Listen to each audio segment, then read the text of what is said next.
नमस्कार मंडळी, आज मी तुमच्यासाठी खूप मोठे अपडेट घेऊन आलेली आहे। मीरा भाईंदर महानगरपालिकेत मेगा भरती 2025 जाहिरात आलेली आहे। बरं, पण या जाहिरातीमध्ये नक्की कोणकोणती पदं आहेत, त्यासाठी अर्ज कसा करायचा, पात्रता काय, शेवटची तारीख काय, हे सगळं या व्हिडिओमध्ये मी तुम्हाला सांगणार आहे, ते पण एकदम सोप्या भाषेत। म्हणून शेवटपर्यंत नक्की व्हिडिओ बघा। गट क वर्गासाठी या जागा निघालेल्या आहेत। तसेच संकेतस्थळावरती दिनांक 22 ऑगस्ट 2025 पासून दिनांक 12 सप्टेंबर 2025 पर्यंत ऑनलाईन प्रक्रियेने आपण अर्ज भरू शकतो। यामध्ये अर्ज प्रक्रिया ही फक्त ऑनलाईन पद्धतीची होणार आहे। तर जी वेबसाईट आहे त्यांची, त्यावर जाऊन तुम्ही नोंदणी करून फॉर्म तुम्हाला भरावा लागेल। यासाठी डॉक्युमेंट्स काय काय लागतील, तर पासपोर्ट फोटो, सही, शैक्षणिक कागदपत्रे अपलोड करणे आवश्यक आहे।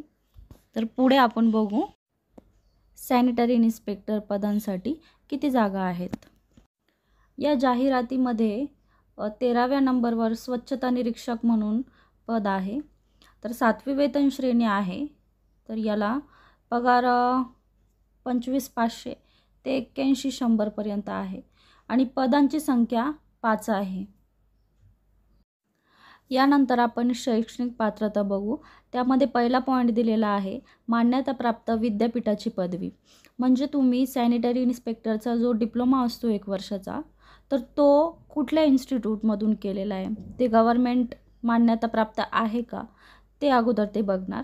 नंतर स्वच्छता निरीक्षक पदविका उत्तीर्ण, म्हणजे तो जो डिप्लोमा तुम्ही करणार आहे, तो डिप्लोमा तुम्ही उत्तीर्ण आहात का, त्याचं सर्टिफिकेट तुम्हाला लागणार आहे। आणि तिसरा पॉईंट मराठी भाषेचे ज्ञान आवश्यक असणे। यानंतर आपल्या परीक्षेचे स्वरूप कसे असणार आहे ते आपण बघू। तर 200 मार्काचा तुमचा पेपर असणार आहे। त्या पेपरमध्ये Marathi, English, general knowledge, reasoning आणि टेक्निकल सब्जेक्ट, प्रत्येक प्रश्न हा तुमचा 2 मार्काचा असणार आहे। तर यामध्ये मराठी, इंग्लिश, जनरल नॉलेज आणि रिझनिंगमध्ये तुम्हाला 15 क्वेश्चन भेटणार आहेत आणि टेक्निकल सब्जेक्टमध्ये तुम्हाला 40 क्वेश्चन भेटणार आहेत। असा तुमचा पेपर टोटल 200 मार्काचा असणार आहे। यानंतर वयोमर्यादा आपण बघू। तर सर्व उमेदवारांसाठी 18 वर्ष हे आहे। खुल्या प्रवर्गासाठी 38 वर्ष त्यांनी सांगितलेले आहे आणि मागासवर्गीय किंवा अनाथ उमेदवार असतील त्यांच्यासाठी 43 वर्ष अशी वयोमर्यादा असणार आहे। तर अर्जाचे शुल्क आपण बघू। खुल्या प्रवर्गासाठी तुम्हाला 1000 रुपये भरावे लागणार आहेत ऑनलाईन फॉर्म भरण्यासाठी। त्यानंतर मागास प्रवर्ग किंवा अनाथ प्रवर्ग यांच्यासाठी 900 रुपये आणि जे माजी सैनिक आहे त्यांच्यासाठी शुल्क माफ राहील।